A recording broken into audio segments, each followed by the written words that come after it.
number one reason people relapse to alcohol or other drugs or other unhealthy coping is stress. It's a complicated and multi-directional relationship that I'm going to break down in this video.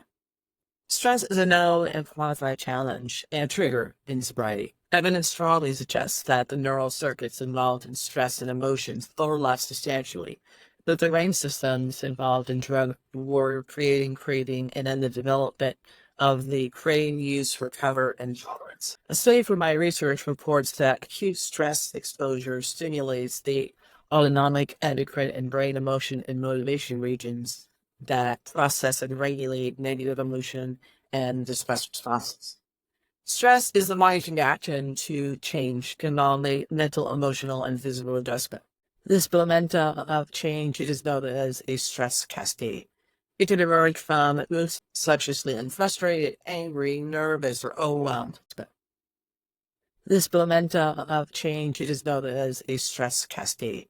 It can emerge from mood states such as feeling frustrated, angry, nervous, or overwhelmed to catalyze the physiological responses that go with those changes.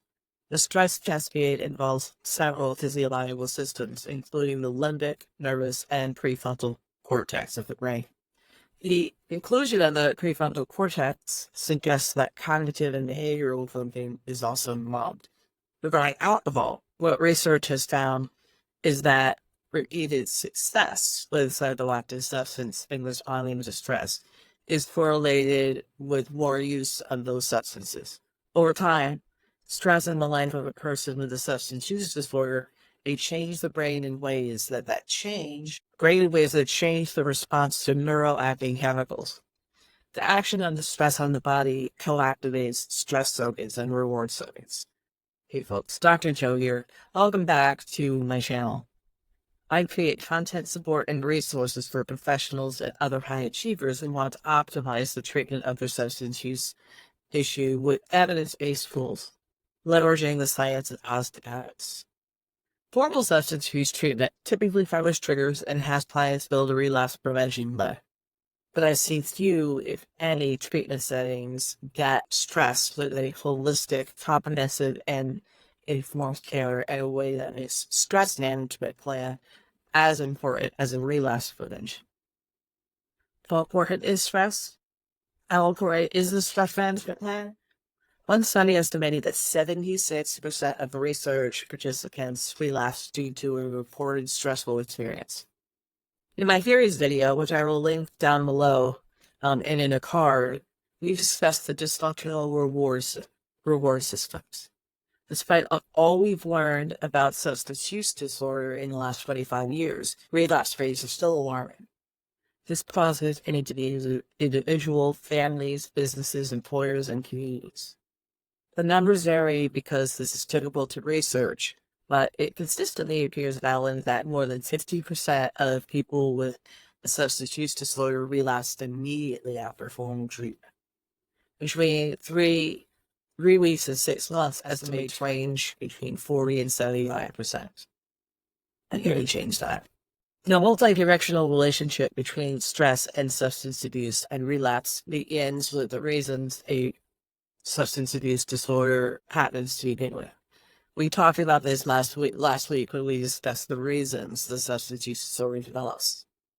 Of those 6 reasons, trauma, reward insufficiency, learned behavior, and co-occurring mental health disorders each have their own bidirectional relationship with stress. Another quote from the research says, exposure to repeated stress and trauma also contributes to the changes in the brain and body's responses to stress. A different research study reports that a consumption of alcohol is a habitual response to stressful situations in people.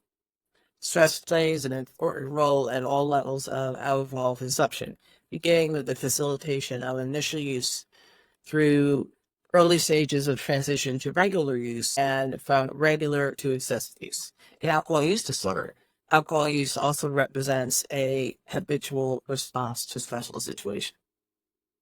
That was me doing my research for this video. It was confirmed again and again that interacting regularly with drugs or alcohol changes the structure of the brain in ways that reduce stress resiliency, increase anxiety, and increase the experience of stress. As tolerance to alcohol and other drugs increases, the rewarding effects of that substance decrease. However, the changes to the complicated neurochemical structure of the brain result in the felt experience of stress as being enhanced, more intense, and less tolerable. The challenge for executives, professionals, and other high achievers is that their roles often come with specific stressors. And as yet another study said, these analysis using multiple approaches across different samples of individuals with alcohol use disorder found that stress exposure increased alcohol craving. This response was accompanied by a higher emotional mood and anxiety symptoms and a lower ability to regulate emotions and control alcohol cravings. What happens when people relapse due to stress is craving incubates and grows, and a relapse often means the consumption of alcohol or drugs beyond the previous level. In alcohol use disorder, this has a name: alcohol deprivation effect. Other multidirectional mechanisms for stress are that alcohol and drugs increase inflammation, lower immunity, impair sleep, and slow organic healing. It's common for people with a diagnosable to have relationship, financial, health, or employment impact due to their alcohol use, all of which, of course, are stressful.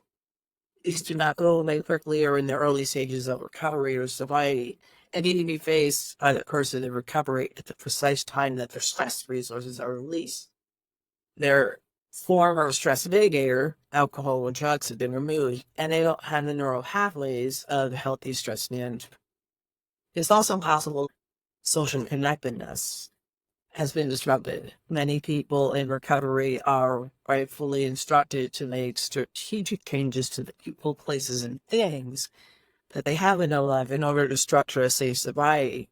But that can leave people with a paucity of a record. It's perhaps, you guessed it, stress. So what's the solution? You should be deserve and will chat. So if you like my content, like this video and subscribe.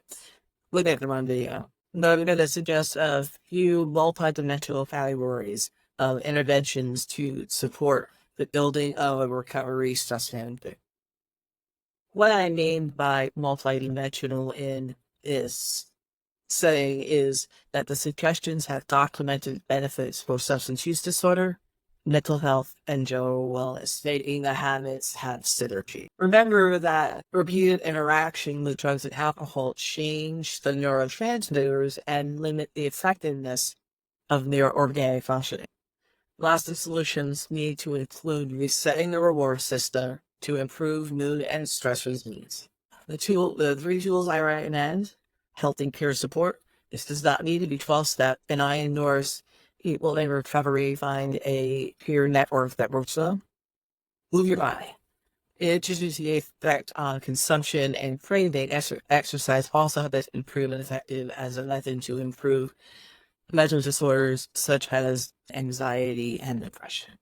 And mindfulness. There is a global program called Mindfulness-Based Relapse Prevention. It was created in the early years of the mindfulness trend and modeled after the proven mindfulness-based stress reduction program that was created and is still being used for cardiovascular health and recovery. The results support the effectiveness of mindfulness in substance use disorder, especially in reducing cravings, decreasing the frequency of use, and improving depressive symptoms. Combining mindfulness and exercise was addressed in many studies.